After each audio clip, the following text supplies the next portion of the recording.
E vamos ao nosso tema de hoje. É assim que a vida ganha sentido. Essa frase é baseada no texto que nós vamos ler mais adiante, do texto de Eclesiastes. Qualquer pessoa que já passou por uma grande decepção ou uma grande perda na vida, talvez já tenha passado por aquele momento que você quer morrer. Por exemplo, no momento de luto, quem aqui no momento de luto talvez já não tenha até passado por aquela sensação, me leva junto, porque a vida perdeu sentido. Isso não acontece só nessas situações mais claramente dramáticas, mas existem outras situações que acontece isso também. A perda de um emprego pode gerar na pessoa uma sensação de tanta inutilidade, ou uma sensação de desqualificado, que isso mexe tanto com o brio da pessoa, que a vida perde o sentido. Ou situações até um pouco mais tênues, mas não emocionalmente diferentes, são aquelas situações na qual uma pessoa perdeu um romance na vida, ou desfez um relacionamento, ou passou por uma decepção ou uma traição, e aí tudo fica cinza.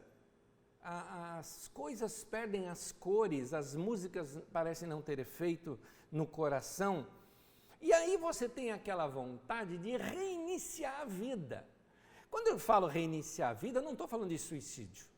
Eu estou falando daquela sensação de reinício igual de videogame. Eu morro aqui e volto. No videogame existe essa palavra respawn, né?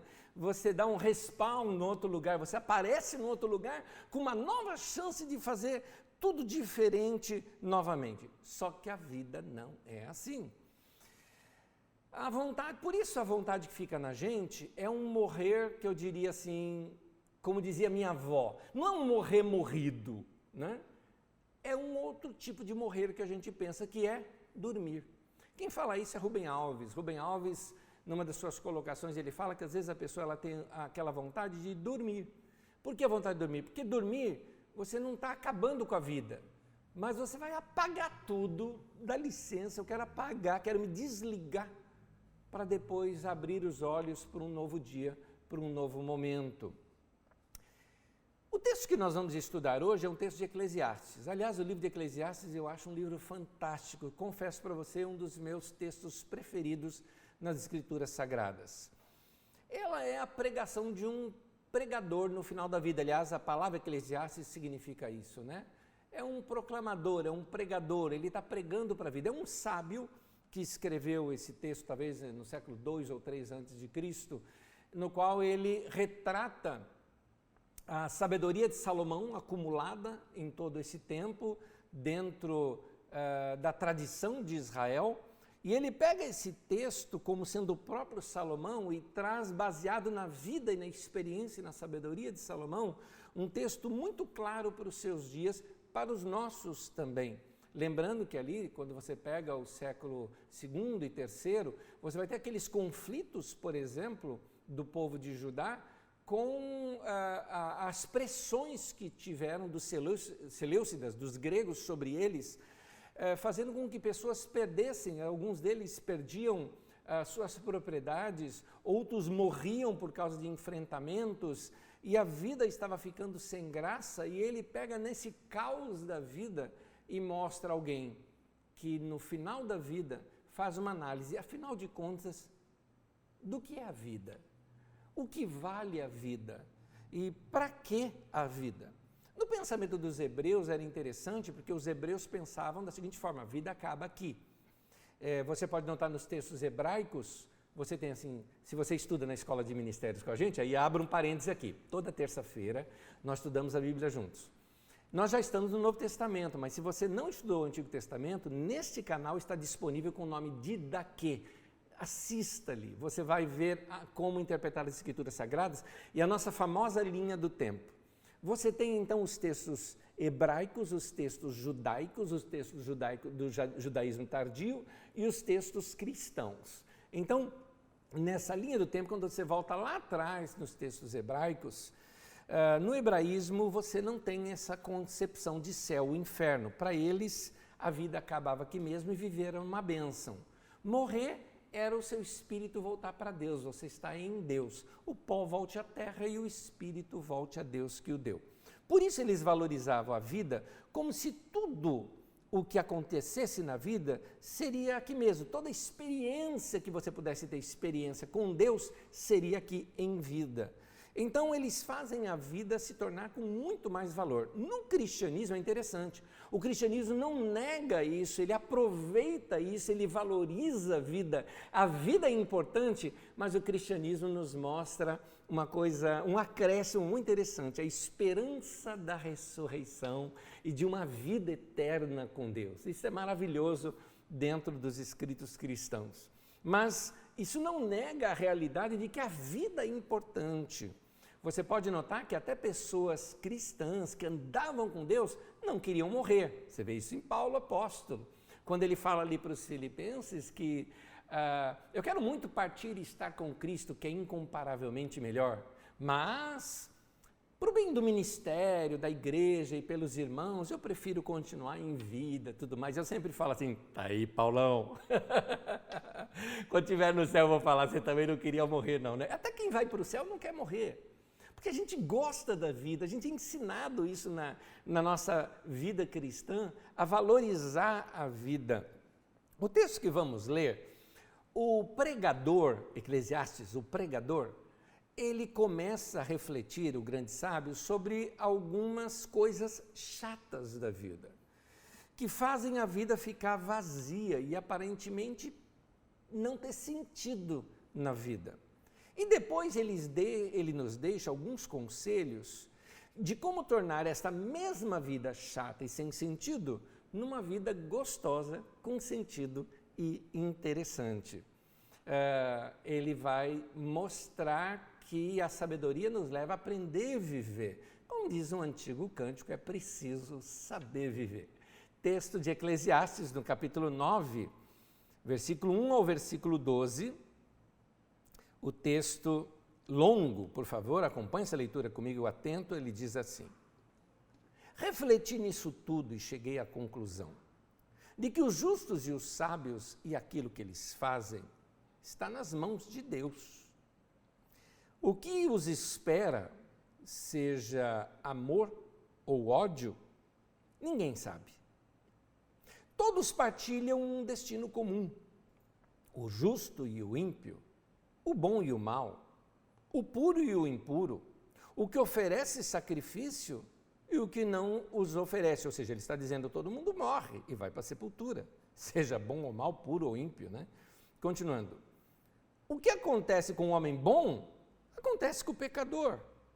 O que acontece com quem faz juramentos, acontece com quem teme fazê-los. Este é o mal que há em tudo que acontece debaixo do sol. O destino de todos é o mesmo. O coração dos homens, além do mais, está cheio de maldade, de loucura durante toda a vida, e por fim eles se juntarão aos mortos. Quem está entre os vivos tem esperança.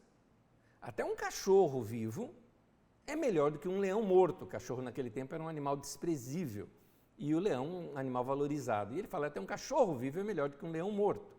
Pois os vivos sabem que morrerão, mas os mortos nada sabem. Para eles não haverá mais recompensa e já não se tem lembrança deles. Para eles o amor, o ódio e a inveja há muito desapareceram. Nunca mais terão parte em nada do que acontece debaixo do sol. E aí ele conclui, portanto, vá, coma com prazer a sua comida, beba o seu vinho de coração alegre, pois Deus já se agradou do que você faz. E seja sempre vestido com roupas de festa, e unja sempre a sua cabeça com óleo. Desfrute a vida com a mulher a quem você ama, todos os dias desta vida sem sentido que Deus dá a você debaixo do sol. Sim, todos os seus dias sem sentido. pois essa é a sua recompensa na vida pelo árduo trabalho debaixo do sol.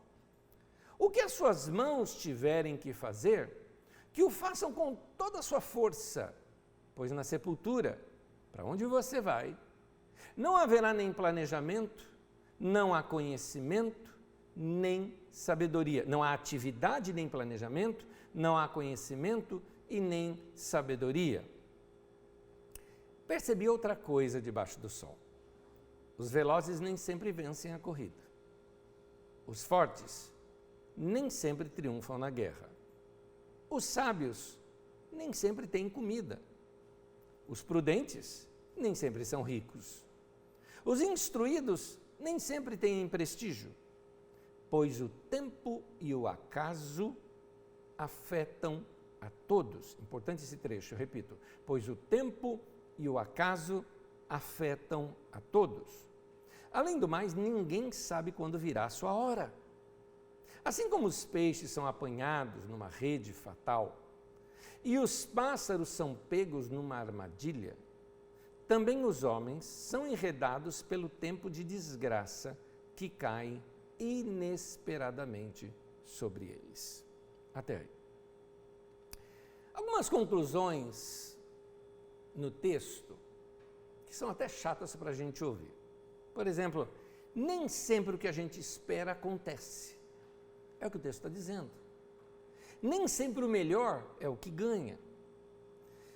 Por causa desse pensamento muito forte da década de 80 para cá, na igreja evangélica, um pensamento exacerbado numa teologia neopentecostal que hoje, na verdade, está espalhada em todo o evangelicalismo brasileiro, a ideia de que se fizermos tudo certinho, irá dar tudo certinho na vida da gente. É uma exacerbação da verdade sobre plantar e colher. A Bíblia fala de plantar e colher, e Paulo fala isso com relação a quem semeia, no sentido de que quem planta nas ofertas que ele fala, porque Paulo está ali recolhendo ofertas para ajudar os pobres lá de Jerusalém, ele está recolhendo com as igrejas da Grécia, e então ele, fazendo aquela coleta, ele diz: quem planta pouco, colhe pouco, quem planta muito, colhe muito, ou seja, a generosidade do teu coração vai produzir uma coisa muito boa na sua vida. É isso que Paulo está ensinando. Mas aí as pessoas tiram esse texto do contexto e acabam colocando uma fatalidade na vida. Ou seja, se você fizer tudo certinho, vai dar tudo certo. Eclesiastes está dizendo que não, que às vezes não dá. Mas e se alguma coisa aconteceu de errado na minha vida? Ah, então você deixou alguma brecha. E aí, colocam sobre a gente uma culpa que a gente não tem.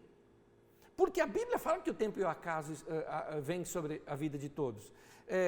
Aí você faz tudo certinho, algo dá errado e você fica em parafuso, pensando: onde é que foi que eu errei? Não vai faltar aqueles profetas dizendo assim para você: você deixou uma brecha, né? Algo de errado na sua vida você fez, por isso aconteceu isso para você. O problema é que a gente fica procurando esses porquês desse acontecimento quando eles não existem. O livro de Eclesiastes nos ensina uma coisa muito interessante: a gente não tem resposta para tudo. Importante você saber isso. Nós não temos resposta para tudo. Me lembro uma vez, eu entendo o lado emocional daquela irmã que chegou para mim, tinha terminado um dos cultos aqui na Carisma, dos cultos presenciais. A pessoa me procurou depois do culto, me contou uma tragédia e chorando dizia para mim: pastor, me diga por quê? Me fala, por quê? Eu vim aqui para ouvir da tua boca, por quê? Como se eu fosse, assim, secretário executivo da Santíssima Trindade. Eu me compadeci da irmã naquele momento, mas eu disse para ela: irmã, eu não sei. Eu não sei. O acaso vem sobre todas as pessoas. Realmente parece algo muito trágico, mas tem algo que eu sei. Eu sei que nós, como igreja, estamos com você nesse momento. Queremos confortar o teu coração. Eu impus as mãos sobre ela e orei sobre ela naquele momento. Falei: conte com as nossas orações, conte com a nossa solidariedade nesse momento. Você precisa ser abraçada pelo corpo de Cristo. Chamei ali algumas irmãs da igreja que estavam por perto, falei, olha, abracem essa irmã, faça ela se sentir querida entre nós, guardada entre nós. E aí aquelas pessoas cuidaram dela. A igreja se pastoreia mutuamente. Mas nós não temos resposta para tudo. A vida tem esse acaso. Aliás, Eclesiastes capítulo 12, versículo 11, eu quero pensar esse texto. Diz assim, tempo e acaso são fatores que afetam a todos. Como já dizia um grande sábio, a vida é uma caixinha de surpresa.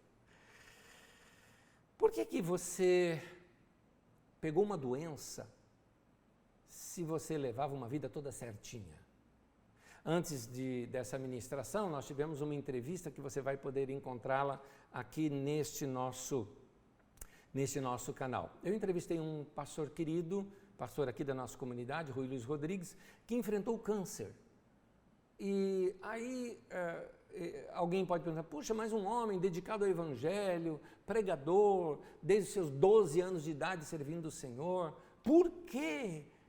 Que brecha que ele abriu para ser castigado com esse câncer? Meu querido, o tempo e o acaso sobrevêm a todos. Então, nós precisamos aprender como lidar com isso. Às vezes um relacionamento não deu certo e não foi porque você fez algo de errado. Mas aquele relacionamento não deu certo, mas eu amava tanto aquela pessoa, mas não deu certo. Tempo e acaso. São situações de pessoas. Tem pessoas que foram mandadas embora de uma empresa e ele fica doido da vida, porque ele fala, eu era o melhor naquela empresa e me mandaram embora. O que foi que eu fiz para Deus para merecer isso? Não, querido. Eu já vi gente nesse estágio da vida, querendo até perder a vida. Por isso essa mensagem hoje. Eu quero, no meio dessa mensagem, assim como o texto de Eclesiastes, que dá ali portanto, o que fazer diante da tragédia, eu quero te mostrar alguns passos que nós podemos tomar e praticar.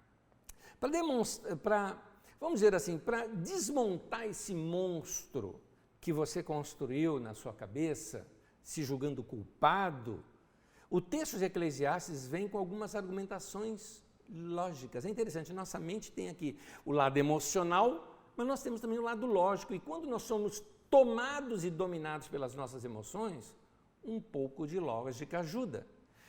Quando a vida não faz sentido e nossas emoções ficam abaladas diante de coisas que não queríamos que acontecessem, um pouco de lógica pode ajudar. É o que o sábio de Eclesiastes tenta ensinar para a gente. Por isso, o tema de hoje é assim que a vida faz sentido. É isso que nós vamos mostrar aqui agora. Algumas coisas para nós praticarmos, de acordo com o texto de Eclesiastes, para que a vida ganhe um pouco mais de sentido para nós e a gente perceba a razão de estarmos vivos. Aliás, me vem aqui em mente agora o tema de uma mensagem do Rui Luiz Rodrigues, que foi entrevistado aqui conosco, no qual a mensagem diz assim, o sentido da vida é viver. Então as pessoas se esquecem de viver a vida, e é o que o texto de Eclesiastes nos mostra. Primeiro argumento lógico que ele mostra é o seguinte, tudo pode mudar. É interessante isso, porque quando a gente pensa que tudo acabou, vem o texto de Eclesiastes e fala assim para a gente, tudo pode mudar. Mas a minha vida não tem mais sentido, mas tudo pode mudar. Entre morrer ou viver, meu querido, escolha viver, porque se você morrer, não tem mais nada o que fazer. Enquanto você está vivo, alguma coisa pode acontecer. Eu vou ler um texto de Eclesiastes aqui para você. No capítulo 9, no versículo 4, o texto já lido aqui por nós, diz assim, quem está entre os vivos tem esperança. Até um cachorro vivo é melhor do que um leão morto. O vivo tem esperança. Cachorro era um animal desprezível, leão era o que valeria muito, mas o leão morto não vale nada. O cachorro pode ser um cachorro, mas ele estando vivo, alguma coisa pode acontecer. O que o texto está dizendo é o seguinte, quem está entre os vivos tem esperança, o vivo tem esperança. Quem está vivo ainda pode amar, pode odiar, mas o morto não. O vivo ainda tem como se defender, o morto não, morreu, acabou. Por isso é melhor estar vivo do que estar morto, porque enquanto eu estou vivo, tem esperança de que alguma coisa pode mudar. E aí, uma pergunta que as pessoas normalmente fazem: como reconstruir a minha vida depois de uma catástrofe? O primeiro passo é ficando vivo. Não morra junto com a catástrofe. Eu sei que isso aqui parece óbvio, ficando vivo, mas precisa ser repetido no momento em que você está se sentindo fraco e acha que a sua vida acabou. Meu Deus do céu, essa doença, eu vou morrer. Não, fica vivo, não se entrega, Você nunca conjecturou uma coisa, que tudo ao teu redor pode mudar? Tudo está sujeito a mudança, a doença pode ser curada, as situações podem mudar, as próprias questões financeiras podem mudar ao teu redor, o panorama ao nosso redor pode mudar. Enquanto você está vivo, alguma coisa talvez que você nem consegue imaginar pode vir a acontecer. Tem uma história muito antiga contada por Yang Cho, um pastor lá da Coreia, em que ele conta acerca de um irmão da sua igreja que, por causa de uma inundação que teve na sua empresa, na sua fábrica, ele perdeu tudo, mas tudo. Ele assim foi para a bancarrota, não tinha dinheiro mais para pagar funcionários, fornecedores, o nome dele ia assim ser uma vergonha. E ali no Oriente principalmente, se valoriza muito essa questão de honra e vergonha. Por isso que você vai notar, às vezes, pessoas que eram milionárias ou grandes empresários, quando tem algum escândalo, eles se matam, porque para eles a vergonha é uma coisa abominável. E esse homem, com vergonha, pensando em suicídio, Yang Cho conversa com ele e começa a falar das palavras de Jesus com ele, e o cara cita para ele, fala: eu sei, Jesus falou, bem-aventurados que choram, porque serão consolados. Ele falou: tá bom, mas eu estou chorando, não aguento mais parar de chorar aqui. E aí o Yang Cho começa a falar com ele, falou: mas meu querido, a vida continua, a Bíblia diz naquele mesmo texto, você é sal da terra, luz do mundo. E a intenção do Yang Cho era dizer para ele o seguinte: você ainda tem coisas para servir, para abençoar outras pessoas. Só que o homem viajou na hora. Enquanto o Yang Cho falava com ele, você é sal da terra, a cabeça dele fez isso. Ó. Ele não prestava mais atenção no que o pastor estava falando com ele, porque ele, segundo ele descreve a cena, ele estava assim sentado no chão, sabe? O pastor sentou ali do lado dele no chão, naquela lama, né, que ficou ali o lugar. A cabeça dele viajou. Ele virou para o pastor e falou: negócio de sal. Tá aí. Ele teve uma ideia criativa que tem nada a ver com o texto não está falando isso, mas ele teve uma ideia brilhante, reconstruiu a vida, montou um negócio de sal, se tornou um cara próspero, pagou todas as suas dívidas, resolveu a sua vida por causa de uma ideia que veio. O que eu quero te mostrar é que às vezes a gente pensa que está tudo acabado na vida da gente, e uma ideia pode mudar tudo. Uma pessoa nova que aparece na sua vida pode mudar a história. Uma oportunidade que surge pode mudar. Como eu posso saber disso? Fica vivo. Se você morrer, não dá. Entendeu o que eu estou defendendo? Fica vivo. Por isso que eu disse aqui, nesse primeiro item, que Eclesiastes argumenta com a gente. Tudo pode mudar. Grava bem isso. A vida, ela não tem lógica. Porque a vida não é ciência. A vida é uma conjuntura de acontecimentos e ela é sempre afetada pelos acasos. É o que nos ensina o texto de Eclesiastes, quando fala o tempo e o acaso afetam a todos. Meu irmão, tudo pode mudar. Ah, meu marido me abandonou, minha vida acabou. Calma, isso pode mudar. Como eu posso saber? Fica vivo. Fica vivo. Se matar, não vai ver. Mas se você ficar vivo, você vai ver a vida se readequando. Ah, eu perdi o meu emprego, não sei mais o que posso fazer na minha vida. A situação pode mudar. Você precisa estar vivo. Só os vivos têm esperança. Coisas podem acontecer na sua vida que podem levar a sua vida por uma outra direção que talvez você nem sequer tenha imaginado. Tudo pode mudar. Segundo conselho, A vida não é um show o tempo todo.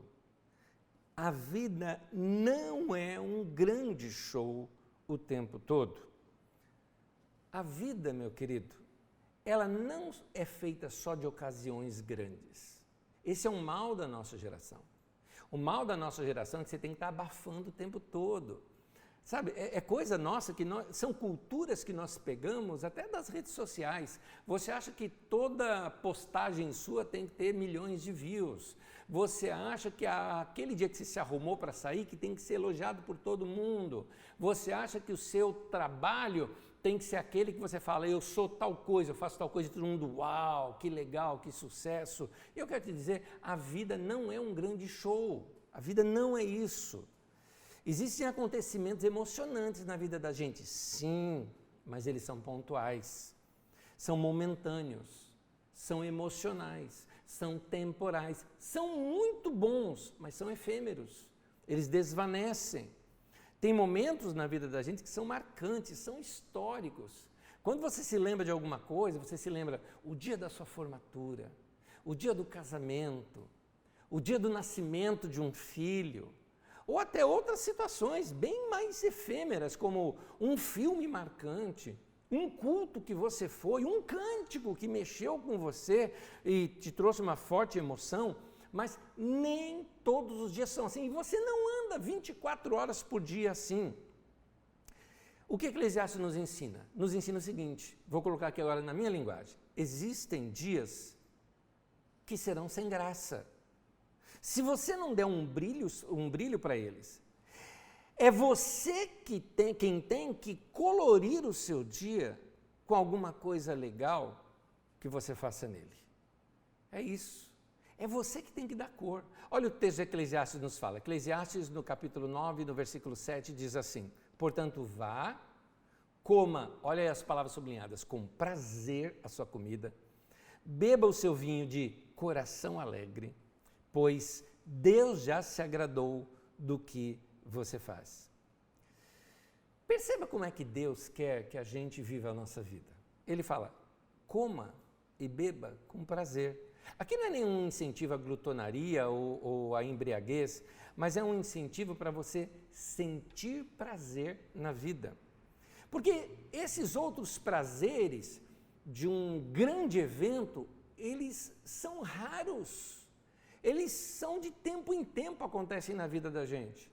O que Deus está nos ensinando, olha o que o sábio de Eclesiastes está nos passando, né, com inspiração de Deus, ele está nos passando o seguinte, gente, você está cercado, meu querido, você está cercado de pequenos prazeres que faz você falar, como a vida é gostosa.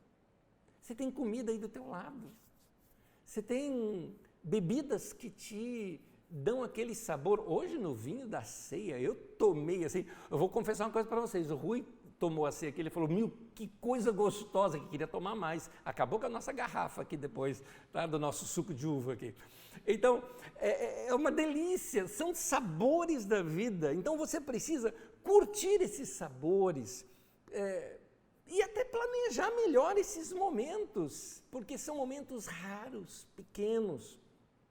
Nesse momento de pandemia, nós estamos aqui afastados e distanciados socialmente.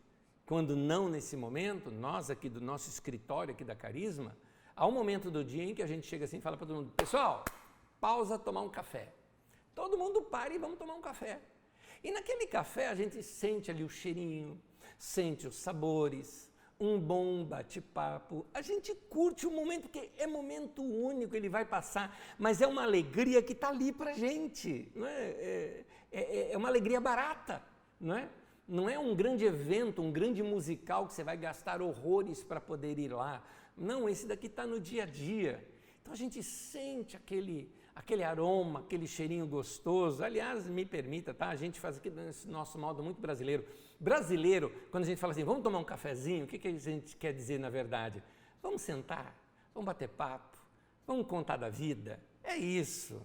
Eu detesto, assim, vocês sabem, eu não gosto de cultura importada para nós, como a cultura norte-americana, que estragaram o café, né? Estou sendo honesto aqui com vocês, é minha opinião, você não precisa pensar como eu, é minha opinião, mas eu detesto essa moda americana que vem aqui, por exemplo, de uma marca famosa, que outras estão imitando, de fazer café naquelas coisas descartáveis de papelão, que tem um bico em cima que você põe e sai tomando, chupando que nem uma mamadeira, aquele negócio que não tem toque, não tem textura, aquela textura ruim na tua boca, né?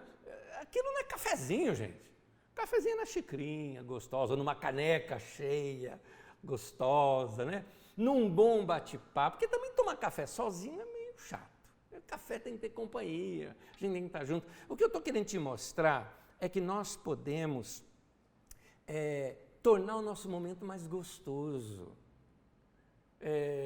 Tem gente que toma café, sabe, pega ali, isso é pinga, não é café. Né? Tem gente que toma café igual pinga, não é assim. É bater num papo, você fala, Nésio, eu não gosto de café, toma água, não tem problema, toma leite, toma o que você quiser, mas tenha companhias, né? Curta esses momentos aí na sua casa mesmo. Não estou podendo sentar com os meus amigos, eu também não dá. No tempo de pandemia nós estamos resguardados ao máximo possível. Mas torna isso um momento gostoso da sua casa. Quando vai todo mundo ali para a cozinha, fazer alguma coisa junto, sentir o cheiro do café junto, não é? Então, a comida, o almoço ou janta, também deve ser sempre um momento de prazer ou até mesmo um momento de lazer. Porque tem coisas na vida da gente que só aparecem por um momento. E a comida é uma delas. Dura quanto tempo ali? Pouco tempo. Mas o texto nos ensina a curtir esses momentos, a comer com prazer, a beber com alegria, porque eles vão passar. Mas enquanto existem, nós devemos curti-los. Esses momentos te dão alguma coisa que é efêmera, que ela não vai acontecer novamente, é só daquele momento. Efêmero é algo assim, é como uma nuvem, está ali, está linda, mas ela vai se desvanecer. É para aquele momento. E nós precisamos curtir esses pequenos momentos gostosos que a vida tem. Meu conselho, baseado aqui em Eclesiastes, é que você parar para pensar da seguinte forma. Uma coisa para você pensar: quais são os momentos do seu dia em que você faz uma coisa que dá prazer para você? Aquele prazer em que você para e pensa, como é bom estar vivo. Então você precisa criar ou descobrir esses momentos. Por exemplo, descobrir um ritmo novo de música, uma música gostosa. No nosso grupo, nós temos um grupo da liderança aqui da nossa comunidade, onde pegamos líderes de cada uma das áreas e ali a gente bate um papo. O Carlinhos, um irmão querido, compartilhou uma canção ali conosco, se não me engano, que fala do cafezinho, inclusive. Do Gerson, né, essa música. E essa canção eu gostei, curti ali, compartilhamos juntos. Eu vi aquela canção, fui ver as outras, amei. Meu filho, Dudu, chegou para mim e mostrou um pianista coreano. As canções que ele toca e a maneira daquele cara tocar. Fantástico, fantástico, fantástico, fantástico. Eu fui curtindo tanto, deixa eu até pegar o nome dele aqui, o Johan Kim, né? Todo coreano parece que chama Kim, né? Johan Kim. E eu fui curtindo ali, ele tem algumas canções, porque ele é cristão, né?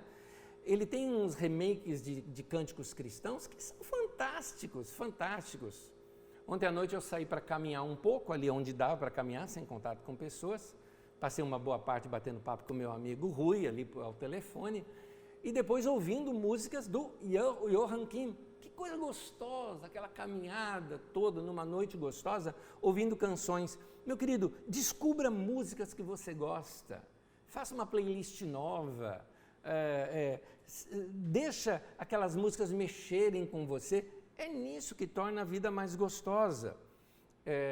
Esses dias eu estava vendo algo, uma coisa que eu já vi, já repeti. Uma vez eu contei isso aqui na Carisma, mas eu estou contando hoje de propósito, de novo, só para você ter uma ideia de um outro lado da moeda, que tem a ver muito comigo e com você. Vou te explicar.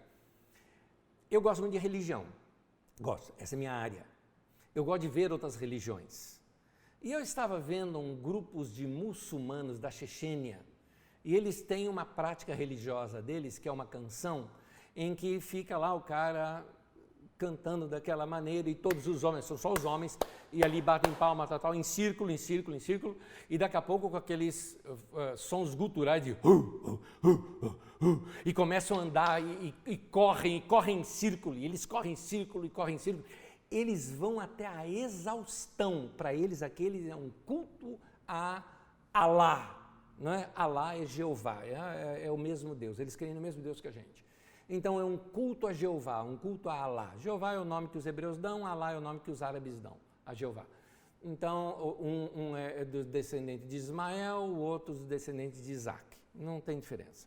E aí, como eu gosto de humanidades, eu gosto de religião, eu gosto de variedades culturais, aquele culto primitivo, porque é primitivo aquilo, é primitivo, eu gosto muito de história e coisas primitivas, né? Aquela dança, aqueles homens descalços, batendo o pé no chão, ritmo crescendo, aqueles sons guturais, né? Caminhando em roda, enquanto o puxador, né, citava algumas palavras de louvor a Deus, e os homens reagiam àquilo com sons parecendo sons de guerra.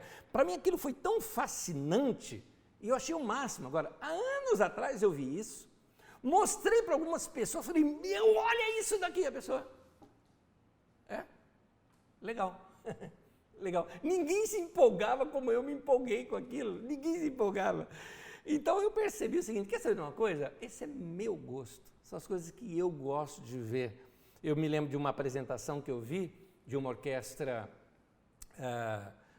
sinfônica da Noruega, e tocando num teatro com representações dos vikings, e um cara cantando a história de Ragnarok. Ragnarok é o fim da era dos deuses ali, dentro da religião dos vikings. Eu gosto muito de religiões, então eu gosto de estudar essas coisas. E os efeitos instrumentais, os sons guturais, aquilo para mim era fantástico. E eu às vezes mostrava para as outras pessoas, legal, e eu emocionado com aquilo. Então, eu curti esses momentos, eu aprendi que eu tenho que curtir esses momentos. Ontem mesmo, eu me lembro, botei os fones de ouvido, ouvi uma canção desse tipo, aquilo mexia comigo, me emocionava, mas ao meu redor estava tudo sem essas emoções. Então, você tem que descobrir esses momentos seus. A vida fica mais gostosa quando você aprende a curtir isso. Parêntese meu, tá? Um dos meus filhos passou algum tempo lá nos Estados Unidos, estudando lá, e lá ele fez um exame de DNA, e nesse exame de DNA, pela linhagem de seu pai, no caso eu, tem alguma origem na Inglaterra antiga, né? Idade Média, são genes que vêm de lá, eu tenho algum parentesco lá.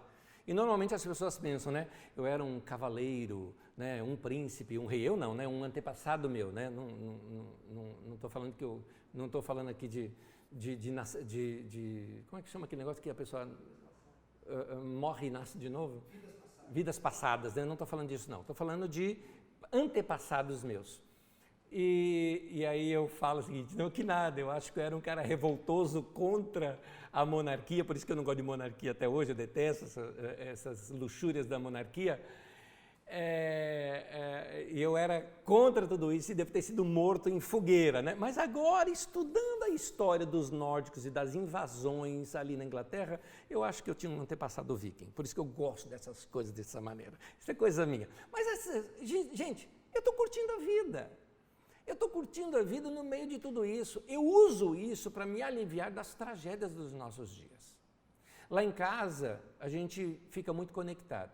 A gente é uma central de informações aqui da Carisma. Então a gente recebe pessoas que estão doentes, pessoas que morreram, situações dolorosas de pessoas que enfrentam dificuldades nesse tempo, gente que está no hospital. Isso tudo vai jogando a gente para baixo. A gente vai sentindo o peso dessa carga.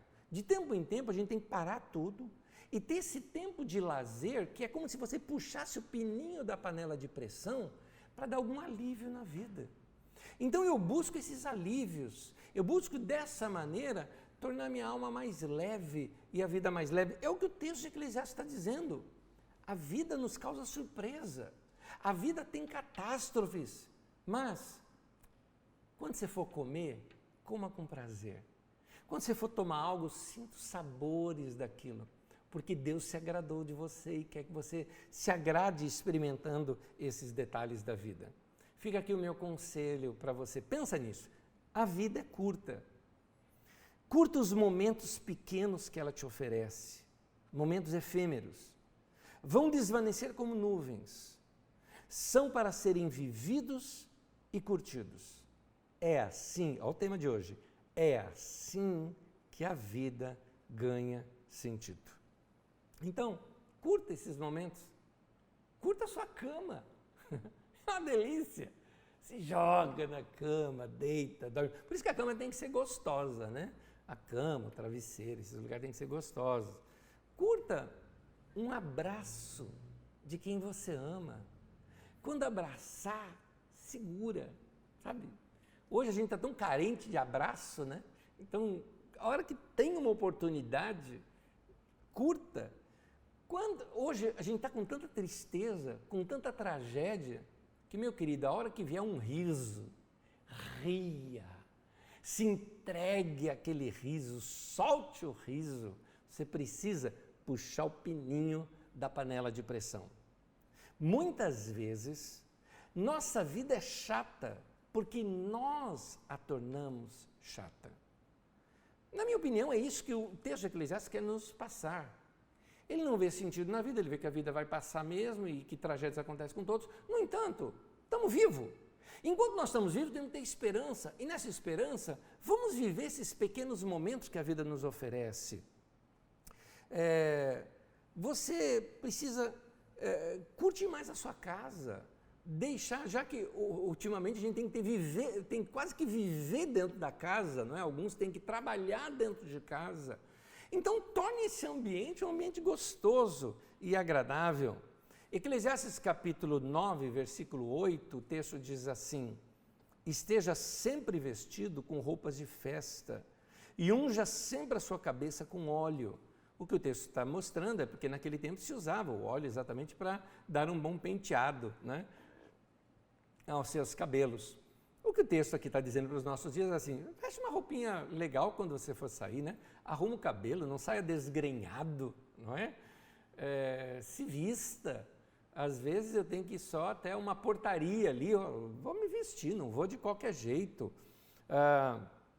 Primeiramente para você tem que se sentir bem. É gostoso você olhar para o espelho e ver que você está bem. Não é porque está em pandemia que você tem que ficar relaxado, viu? Não é por isso. Não é porque está em pandemia que quando acabar a pandemia você sai de lá, parece um ermitão com a barba desse tamanho, o cabelo igual daqueles Minions roxinhos, né? Não é porque está em pandemia que tem que ser assim. Curta a sua aparência, se sinta bem, são momentos gostosos. Arruma a sua casa, aproveita esse tempo que às vezes dá um lockdown, por exemplo, como está aqui em São Paulo agora, que não pode funcionar nada, você tem que ficar em casa. Opa, vamos consertar alguma coisa em casa? Vamos botar alguma coisa no eixo aqui? Vamos fazer uma limpeza geral na casa? Vamos mudar as aparências? Vamos doar algumas coisas? Vamos tornar o lugar melhor? Lá em 1 Reis, no capítulo 10, do versículo 4 e 5, depois você lê esse texto, conta quando a rainha de Sabá vem visitar Salomão e diz que a visitante ficou impressionada. Ela ficou impressionada. Ela assim falou, estou passada, quando ela viu, né, o encanto que era a organização ali da casa de Salomão e dos arredores dela. A nossa casa tem que ser boa, tudo bem, a gente não tem a riqueza e os empregados de Salomão, mas vamos tornar da nossa maneira a melhor forma possível a nossa casa organizada. A nossa casa tem que ser assim, bonita, limpa, organizada.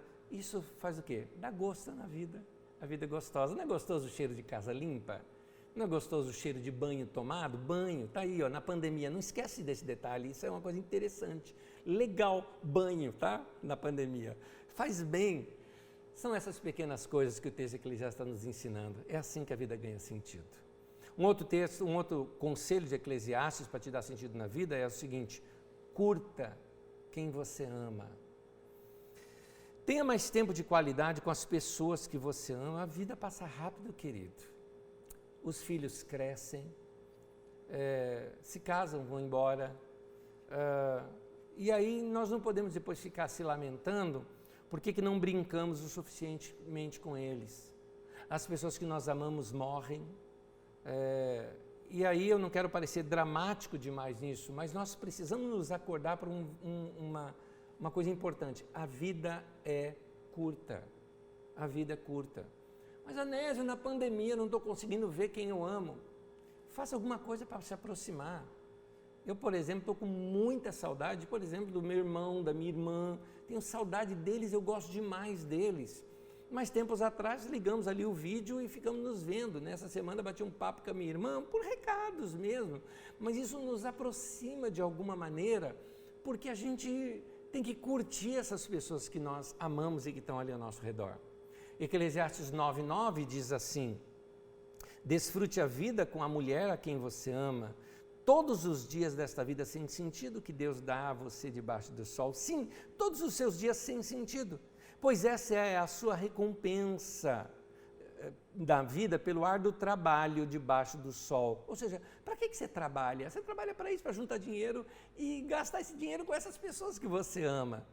Desfrute a vida, ame bastante, se entregue às pessoas a quem você ama, curta a pessoa, observe, veja detalhes, veja belezas, brilhos que só você nota naquela pessoa. Se é para amar, meu querido, ame bastante. Só vale a pena a gente ter conquista na vida se a gente tem com quem repartir. Eu acho interessante isso. Quando você tem uma conquista na vida, uma conquista muito legal, quando algo muito legal aconteceu para você, quem é a primeira pessoa para quem você quer contar? Para quem é essa pessoa?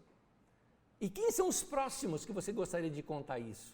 Isso mostra uma certa escala que você tem na sua vida das pessoas a quem você ama. São essas pessoas que você ama ou por quem você se sente amado, também tem esse outro lado.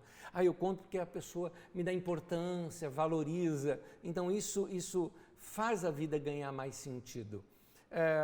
Ganhar dinheiro e não ter com quem gastar, não vale. Conquistar e não ter com quem repartir, né, é chato. Em Eclesiastes conta a história, lá no capítulo 4 de Eclesiastes, conta a história da vida de um homem que a sua vida era sem graça porque ele não tinha ninguém. Então, como já disse alguém, eu vou te contar, o fundamental é mesmo o amor e é impossível ser feliz sozinho. Alguém já contou isso para nós. E eu não estou falando que você não possa morar sozinho ou ficar sozinho algum tempo. Eu estou dizendo que uma vida sem amigos, sem amores, sem nada, isso é muito chato. Então, doe-se para alguém. Se dedique a alguém, ame seus filhos, ame seus pais. Só de amar, isso já torna a vida muito mais gostosa. Às vezes até a pessoa a quem você ama não te corresponde como você gostaria de ser correspondido. Eu já ouvi isso de pessoas, dizendo até de pais: olha, eu amo meu pai, eu amo minha mãe, mas meu pai não liga para mim. Mas ame do mesmo jeito, doe o seu amor, só isso já vai fazer o seu momento um pouco melhor. E como diz o tema de hoje, e é assim que a vida ganha sentido. Meu querido, o último conselho é que se algo tem que ser feito, faça. Vai produzir, vai realizar algo. Você tem pouco tempo na vida e depois disso não se produz mais nada. Eu quero ler um texto para vocês, Eclesiastes 9, versículo 10. O texto diz assim: o que suas mãos tiverem que fazer, que o façam com toda a sua força. Pois na sepultura para onde você vai, não há atividade, nem planejamento, não há conhecimento e nem sabedoria. Eu recomendo para você o seguinte: aceite novos desafios. Vai fazer algo novo na sua vida. Nesse momento de pandemia a gente não tem muito como sair, mas quando puder, comece a planejar. Comece a planejar já o que você vai fazer depois que esse tempo passar. Quais coisas você não fez e hoje você se arrepende de não ter feito? Não é? Talvez praticar exercícios, sair, tirar carta de motorista, fazer uma escola de dança. Meu querido, vai desenterrar um sonho, mas agora é o momento de você se preparar para isso. Amplie seu leque de amizades, conhecer gente nova, comer uma comida diferente, sentir sabores novos. Aliás, em casa dá para fazer isso. Se desafie a cozinhar algo novo, fazer algo diferente. O que vier à mão para fazer, faça. Quando a oportunidade aparecer, aproveite-a. O papo tá bom? Continua. Quer ler um livro novo? Para tudo e vá ler. Você tem que viver as oportunidades. Meu querido, eu e você estamos envelhecendo. E lá na morte a gente não vai fazer mais nada. Ah, Nésio, eu vou para o céu, mas meu querido, eu não sei como é que é o céu e você também não sabe. Eu sei que vai ser maravilhoso, incrível, mas eu não sei como é que é. O que eu sei é o que eu estou aqui agora. Então, nesse momento, eu estou focado aqui agora. Eu quero viver a minha vida para a glória de Deus. E eu vou glorificar Deus como vivendo a vida que Ele me deu. É o brinquedo que Ele me deu para brincar. Eu vou valorizar o que Deus me deu. Se tem algo para ser feito, vamos fazer. É isso que fica aqui o nosso conselho.